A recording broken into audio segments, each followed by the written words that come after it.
तो चले अपने टॉपिक पे, चलिए टॉपिक पे चलते हैं। आज आज का टॉपिक है, यहाँ पे हम टॉपिक लिख लेते हैं, सिद्ध करें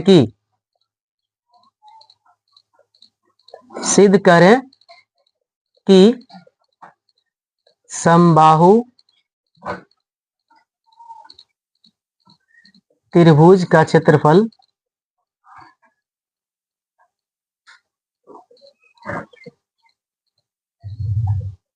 √3/4 भुजा स्क्वायर होता है। ठीक है, यही सिद्ध करना है, ये सवाल रहेगा आपके लिए। ठीक है, तो चलिए अब इस सवाल को सिद्ध करने के लिए सबसे पहले हम समबाहु त्रिभुज कह रहा है, तो समबाहु त्रिभुज का क्या करेंगे, सबसे पहले फिगर बनाएंगे। क्या करेंगे, फिगर बनाएंगे। तो समबाहु त्रिभुज का हम साइड में फिगर बना लेते हैं। सबको दिखाई दे रहा है? चलिए, तो समबाहु का मतलब होता है सभी भुजाएं बराबर। समबाहु, सम का मतलब बराबर, बाहु मतलब भुजा, है ना।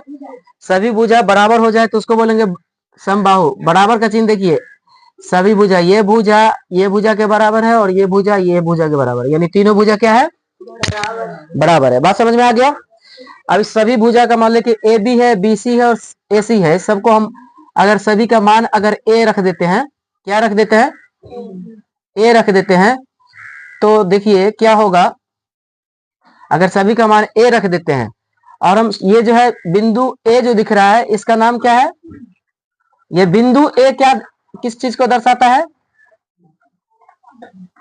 नहीं बोल रहे हो। बिंदु ए शीर्ष को दर्शाता है, बिंदु बी शीर्ष को दर्शाता है, बिंदु सी शीर्ष को दर्शाता है ना। शीर्ष के बारे में बताए थे ना। तो बिंदु ए यानी शीर्ष ए से एडी जो है एक लंब खींच दिए।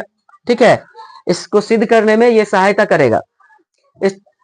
ये जो ये फॉर्मूला है ना, इसको सिद्ध करने में ये एडी जो है सहायता करेगा, ये शीर्ष लंब सहायता करेगा। तो चलिए इसको हमने किया। तो देखिए ये तीनों भुजा ए अगर मान लेते हैं, तीनों भुजा ए है, तो यहाँ पे देखिए ये भी ए है, तो इसका आधा क्या होगा, इसका आधा तो a/2 हो जाएगा। एक चीज ध्यान में रखना है, कोई भी चीज को अगर आधा करना हो तो उसको बट्टा में 2 डाल देते हैं, यानी 2 से भाग देते हैं। क्या करते हैं, 2 से भाग देते हैं। कोई भी चीज को अगर उसको आधा करना हो तो क्या करना पड़ेगा, 2 से भाग दे देना पड़ेगा। समझ में आ रहा है। तो ये पूरा भुजा बीसी जो है क्या है, ए है। अगर ए को 2 से भाग दे तो a/2 होगा कि नहीं, है ना। तो a/2। चलिए अब इसकी सहायता से अब हमको जो है क्षेत्रफल यानी साबित करना होगा। तो चलते हैं, अब हम देखते हैं, विशेषता की तरफ चलते हैं। सबसे पहले क्या लिखेंगे, विशेषता। विशेषता में क्या लिखेंगे, माना ए बी सी, साथ में करेंगे ए बी सी एक समबाहु त्रिभुज है। क्या है, समबाहु त्रिभुज है। ये त्रिभुज का साइन है, ध्यान रखिएगा। उसको लैंग्वेज में न लिख करके ऐसे लिख दिए, है ना। त्रिभुज का चिन्ह हुआ ये, जिसमें क्या है, सभी भुजा क्या है, बराबर है ना। जिसमें सभी भुजाएं बराबर है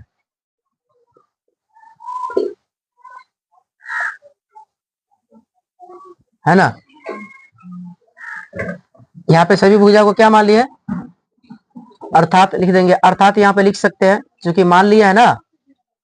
तो अर्थात यहाँ पे ए बी बराबर है बी सी के, है ना, और बी सी बराबर है सी ए के।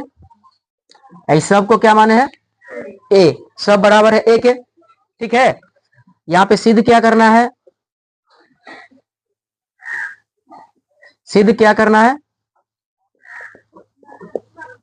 हम लोग को क्या सवाल में दिया गया है सिद्ध करने के लिए, समबाहु त्रिभुज का क्षेत्रफल, यानी त्रिभुज ए बी सी का क्षेत्रफल, त्रिभुज एबीसी का क्षेत्रफल √3/4। भुजा को ए बोल सकते हैं, ए स्क्वायर, ये सिद्ध करना है। ठीक है, ध्यान रखेगा सब लोग, इधर सबका ध्यान यहाँ पे होना चाहिए। ठीक है, अब चलिए यहाँ पे रचना कर लेते हैं। रचना की है कि नहीं? रचना किसको बोलते हैं पता है? जो अपने से काम करते हैं ना, कोई भी फिगर में अपने से काम करते हैं उसको रचना बोलते हैं ना। तो अब ये अपने से काम किया, इसमें जो है बढ़ा दिए है, जरूरत था इसलिए बढ़ा है। तो क्या किया है? ए से क्या किया है? बिंदु ए से एडी जो है लंब डाले हैं किस पर? बीसी पर डाले हैं। किस पर डाले हैं? बीसी पर। ये बीसी है ना, ये बीसी, जैसे देखिए ये बीसी मान लीजिए, ये बीसी है, ये वाला है ना रेखा बीसी, ये भुजा बीसी है और इस भुजा पे सीधा लंब है, ऐसा वाला लंब है, ये है ना। लंब का मतलब 90 डिग्री दोनों तरफ होता है ना। तो इसी को बोलते हैं लंब। अब चूंकि यहाँ पे शीर्ष था इसलिए इसका नाम पड़ा शीर्ष लंब। क्योंकि यहाँ पे शीर्ष है ना ए, इसलिए इसका नाम पड़ गया शीर्ष लंब। यहाँ पे ऐसे अगर करेंगे, अगर ऐसे करेंगे तो इसका नाम सीधा है लंब। क्या है? लंब, यानी लंबा खड़ा है, इसलिए इसको बोलते हैं लंब। तो देखिए लंब का आकृति जो है आपको धरती पे बहुत सारा मिलेगा। धरती पे खड़ा हुआ पोल जो है दिख रहा है, पोल दिख रहा है ना, ये सब क्या है? लंब को दर्शाता है। जैसे तार का पेड़ है, खजूर का पेड़ है, ये सब लंब को दर्शाता है, एकदम सीधा खड़ा है ना। तो लंब किसको बोलते हैं? जो पूरा 90 डिग्री बनाता हुआ सीधा खड़ा हो उसको क्या बोलेंगे? लंब। बात समझ में आ गया होगा? चलिए तो यहाँ पे ध्यान देते रहिएगा। अब रचना होगी, आप प्रमाण में देखेंगे, सिद्ध करने के लिए प्रमाण जरूरी है। चलिए प्रमाण में देखेंगे, प्रमाण में क्या हमको सिद्ध करना? समबाहु त्रिभुज एबीसी की बात करेंगे। समबाहु त्रिभुज एबीसी में हम अगर ये एडी डाले हैं तो इसमें दुगो त्रिभुज बन गया। हेलो सब लोग ध्यान दो, इधर सबका ध्यान यहाँ पे नहीं है, किसी का ध्यान बाहर भी है तो अंदर करो। चूंकि यहाँ पे हम समझा करके ही कर रहे हैं, बनाने में 2 मिनट का काम था, हमको समझाने में भी टाइम लग रहा है। तो समझा रहे हैं किसको? तुम ही लोग को नहीं समझा रहे हैं, तो तुम लोग को ही ध्यान देना पड़ेगा। तो समझ में आ रहा है? यहाँ पे देखिए त्रिभुज एक त्रिभुज था एबीसी पूरा था, और जैसे ही लंब डाला ना तो ये 2 त्रिभुज में बट गया। बटा कि नहीं? इसको झांप दो तो उधर दिख रहा है त्रिभुज, इधर झांप दो तो इधर दिख रहा है त्रिभुज, ये 2 त्रिभुज में बट गया। तो यहाँ पे ध्यान दीजिएगा, हमको अगर ये वाला त्रिभुज लेते हैं तो यहाँ पे 90 डिग्री का कोण बनता है। इधर भी ले सकते हैं, ये भी ले सकते हैं, ठीक है। दुगो त्रिभुज बना तो ये 90 डिग्री का कोण बन रहा है। तो यहाँ पे कर लेंगे त्रिभुज एडीसी में हम लेके चलते हैं। त्रिभुज एडीसी, ये वाला त्रिभुज में हम लेके देखते हैं। तो त्रिभुज एडीसी में क्या दिख रहा है? ये एडीसी क्या है? समकोण त्रिभुज है। तो यहाँ पे सिर्फ त्रिभुज नहीं लिखेंगे, यहाँ पे समकोण त्रिभुज लिख देंगे तो और बेहतर हो जाएगा। समकोण त्रिभुज एडीसी में, क्योंकि समकोण त्रिभुज उसको बोलते हैं जिसका एक कोण 90 डिग्री हो। तो यहाँ पे ये 90 डिग्री को दर्शाता है ना, तो ये 90 डिग्री है। तो समकोण त्रिभुज में पाइथागोरस प्रमेय से एक प्रमेय है पाइथागोरस का, वो है कि कर्ण का स्क्वायर, तुम लोग चूंकि बेसिक लेवल से पढ़ रहे हो इसलिए पूरा लिख दे रहे हैं, कर्ण का स्क्वायर बराबर होता है लंब स्क्वायर। क्या होता है? लंब का स्क्वायर प्लस आधार का स्क्वायर। क्या होता है? आधार का स्क्वायर। ये बेसिक लेवल से तुम लोग बेसिक लेवल से पढ़ रहे हो एकदम शुरुआत से, इसलिए ये सब लिखना पड़ रहा है, वरना जरूरत नहीं था, वो डायरेक्ट भी हो सकता था। ये त्रिभुज में चलेंगे, इसमें कर्ण जो है झुका वाला जो है, ये जो ढुलानी की तरह दिख रहा है ना, ढुलानी की तरह, वही वाला जो है कर्ण है, और सीधा जो खड़ा है वो है लंब, और नीचे जो पड़ा है उसको बोलते हैं आधार। आधार समझ में आ गया? यहाँ पे कर्ण कौन है? ये जो दिख रहा है ना, ए और सी दिख रहा है ना, ऐसे ढुलानी की तरह है ना रे, इसको बोलते हैं कर्ण। नहीं समझ आ रहा है? जैसे मान लो कि एक खंभा खड़ा करो। हेलो कौन बात कर रहा है पीछे? हाँ, मान लो कि ये एक सीधा खंभा खड़ा है, ठीक है। खंभा के एकदम आखिरी हिस्से पे हम एक रस्सी बांध दिए, नीचे में कहीं जमीन पे तान करके रस्सी को खूंटा गाड़ दिए, तो कैसा दिख रहा है? वो रस्सी जो है इस तरह से ऐसे झुका होगा ना, इस तरह से इस शेप में होगा, तो उसी को बोलेंगे कर्ण। क्या बोलेंगे? हाइपोटेनस बोलते हैं उसको। जब 10वीं क्लास में जाओगे या हाई क्लास में जाओगे तो तुम लोग को और डीप पढ़ना होगा। अभी जो है तुम लोग को थोड़ा सा हिंट्स दे देते हैं, ठीक है, क्योंकि पाइथागोरस प्रमेय आप लोग तो पढ़े नहीं हो, तो ध्यान दीजिएगा। कर्ण का हम पहचान बतला रहे हैं कि कर्ण कैसा होता है। तो ढुलानी की तरह जो दिख रहा है वो कर्ण है, और नीचे जो सोया हुआ रेखा इस तरह से है ना, पड़ा हुआ रेखा है, वही क्या हुआ? आधार हुआ। और ये जो सीधा खड़ा है उसको लंब बोलते हैं ना। तो यहाँ पे तीनों बात आ गया, कर्ण भी आ गया, लंब भी आ गया, आधार भी आ गया। चलिए कर्ण कौन है? एसी। एसी करेंगे, कर्ण क्या है? तो एसी का स्क्वायर, लंब कितना है? एडी, एडी का स्क्वायर प्लस का चिन्ह है, प्लस आधार कितना है DC, तो DC का स्क्वायर। यहाँ पे सबका मान कर देंगे, है ना। मान लिखेंगे, AC का मान क्या है, A है। AC का मान क्या है A स्क्वायर। AD का मान तो नहीं है, AD का मान कुछ तो नहीं है, AD को AD मान लेते हैं, ठीक है। तो यहाँ पे देख लेंगे आप प्लस में DC का मान कितना, A/2, यही है ना। चलिए, तो हम यहाँ पे कर सकते हैं, AD को पूरा उठा के इधर लिख सकते हैं ना, यहाँ पे यह करके AD square plus A/2 is equal to A square. इसको उधर ले सकते हैं, जब ये पूरा उठा के इधर ला सकते हैं तो इसको भी उठा करके उधर ले जा सकते हैं बिना चिन्ह कोई में परिवर्तन किया हुआ, ठीक है। तो चलिए यहाँ पे AD को रहने देते हैं इधर, तो क्या हो जाएगा, ये A स्क्वायर है, इधर प्लस में, इधर आकर के क्या हो जाएगा माइनस में। ये देखिए इसका भी स्क्वायर होगा, होल स्क्वायर होगा ना, यानी A/2 का स्क्वायर होगा। बात समझ में आ रहा है। यहाँ पे हो जाएगा A/2 का स्क्वायर, ये प्लस में इधर आएगा तो माइनस में। चलिए, सिर्फ AD को रहने देंगे ना, स्क्वायर को अगर इधर ले जाएंगे दाई तरफ, बराबर के दाई तरफ स्क्वायर को ले जाएंगे, तो ये स्क्वायर क्या चीज में परिवर्तन हो जाएगा, क्या चीज में परिवर्तित हो जाएगा, रूट में। तो यहाँ पे हो जाएगा A स्क्वायर माइनस A/2 यानी का होल स्क्वायर, है ना। तो चलिए अब इसको तोड़ते हैं, या करेंगे AD बराबर root under A square minus, अब इसको ये A के लिए भी स्क्वायर है, 2 के लिए भी स्क्वायर है ना, A के लिए स्क्वायर हुआ तो A स्क्वायर हो गया, साफ साफ दिख रहा है।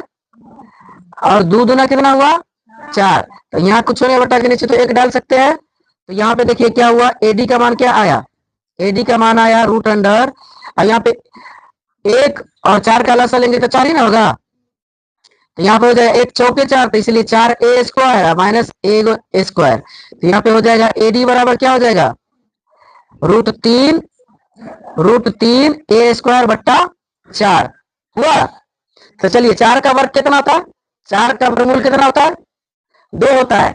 रूट के अंदर में अगर 4 हो ना तो इसका मान कितना होता है, तो इसको अगर ये तो 4 रूट के अंदर में ना है, इसको बाहर निकालेंगे तो 2 के रूप में बदल जाएगा, बदलेगा ना। और यहाँ पे A स्क्वायर है, अंदर में एक और चीज देखो, यहाँ पे थोड़ा सा हिंट देख लो। देखो जिस तरह से रूट के अंदर में 4 डालेंगे तो 4, इसका मतलब 4 का वर्ग, 4 का वर्गमूल कितना हुआ 2 है ना। अगर A स्क्वायर का निकालेंगे तो इसमें 2 A है ना, तो इसका भी मतलब हुआ, इसको बाहर निकालेंगे तो 1 A रहेगा, है ना। बात समझ में आ रहा है, 2 से रूट कट जाएगा। तो चलिए यहाँ पे देख रहा है, इसी तरह से यहाँ पे अगर इसको निकालते हैं बाहर तो क्या हो जाएगा, AD बराबर क्या हो जाएगा, अंदर में एक 3 और एक A रह जाएगा, बट्टा के नीचे 2 हो जाएगा। ये चीज समझ में आ रहा है। AD का मान क्या रह जाएगा, रूट के अंदर में 3, क्योंकि 3 तो स्क्वायर में नहीं है, A स्क्वायर में तो A रह जाएगा, और यहाँ पे क्या रह जाएगा 2 रह जाएगा। बात समझ में आ गया होगा। इसको एगो A बाहर निकाल दिया ना, तो यहाँ पे रूट के अंदर में 3 अकेले रह जाएगा, ये तो बाहर निकाले ना, A स्क्वायर था ना अंदर में, इसको बाहर निकालेंगे तो एक सिंगल A के रूप में रहेगा, ठीक है। तो यहाँ पे अंदर में क्या हो गया, √3 बट्टा में 2 गुने A, सिर्फ A, ठीक है। AD का मान निकला, किसका मान निकला, AD का मान निकला, किसका मान, ये सिर्फ लंब का मान निकला। अब यहाँ पे ये सवाल आ गया, लेकिन यही चीज सवाल लिखाएंगे भी हम याद करवाने के लिए कि समबाहु त्रिभुज का शीर्ष लंब का फॉर्मूला क्या होता है, शीर्ष लंब निकालने का फॉर्मूला क्या होता है। तो समबाहु त्रिभुज का फॉर्मूला, शीर्ष लंब का फॉर्मूला होता है ना, समबाहु त्रिभुज का शीर्ष लंब बराबर होता है √3 बट्टा 2 गुना भुजा, यानी A का मतलब भुजा। चलिए यहाँ तक निकल गया, AD का मान निकल गया। अब हम पूरा त्रिभुज का क्षेत्रफल निकाल लेते हैं, इसे कितना था 2 था। चलिए यहाँ पे ऐसे कर लेते हैं, तो यहाँ पे देखेंगे पूरा त्रिभुज लेते हैं ABC, सबका ध्यान है, यहाँ पे पूरा त्रिभुज लेते हैं ABC, पूरा त्रिभुज है, त्रिभुज ABC का क्षेत्रफल देखिए क्या होगा। त्रिभुज ABC का क्षेत्रफल निकालने के लिए फॉर्मूला होता है, कोई भी त्रिभुज है, डायरेक्ट त्रिभुज का क्षेत्रफल निकालने के लिए फॉर्मूला होता है 1/2 गुने आधार गुने शीर्ष लंब। क्या होता है, शीर्ष लंब। चलिए शीर्ष लंब तो देख लिए कि यही था ना जो AD था जो निकला है। तो यहाँ पे देखेंगे ये बराबर है, बराबर करेंगे 1/2। आधार क्या है, इसमें आधार क्या है, इस त्रिभुज में तो BC है, इस त्रिभुज की बात नहीं कर रहे, पूरा त्रिभुज है ना। ये पूरा त्रिभुज में आधार ये हुआ, ठीक है, तो BC हुआ, BC का मान क्या है, A है ना, A डाल ले, आधार ए हो गया, यहाँ पे पहले आधार कर लो, आधार का नाम दे दो BC, अब गुन्ने सिरसलम AD, है ना, सिरसलम AD है ना रे। चलिए हाफ गुन्ने BC का मान क्या है, ए है, टोटल ए है ना, आधा ए मिला के पूरा ए, एगो ए। चलिए अब गुन्ने में AD का मान कितना निकला है, √3/2, √3/2 अब गुन्ने ए, ये भी तो निकला है। चलिए अब इसको अगर गुणा किया जाए तो ऊपर वाला को ऊपर वाला से, नीचे वाले को नीचे वाले से, तो √3 को अगर 1 से गुना करेंगे तो √3 होगा कि नहीं होगा, और नीचे वाले को नीचे वाले से 2 दूना 4, ए को यहाँ पे ए गुने, यहाँ पे भी गुना का चिन्ह ना, तो ए गुने ए बराबर क्या होता है, ए स्क्वायर होता है, ए गुने ए स्क्वायर नहीं होता है, अभी नहीं पढ़ेगा, ए गुने ए बराबर ए स्क्वायर पढ़े हो ना। तो चलिए ए गुने ए स्क्वायर होता है, या इसको लिख सकते हैं √3/4 गुने ए का मान क्या होता है, बुझा ना, ए किसको बोलते हैं, बुझा हो ना, ये प्रूफ हो गया, साबित हो गया, यही ना पूछना था।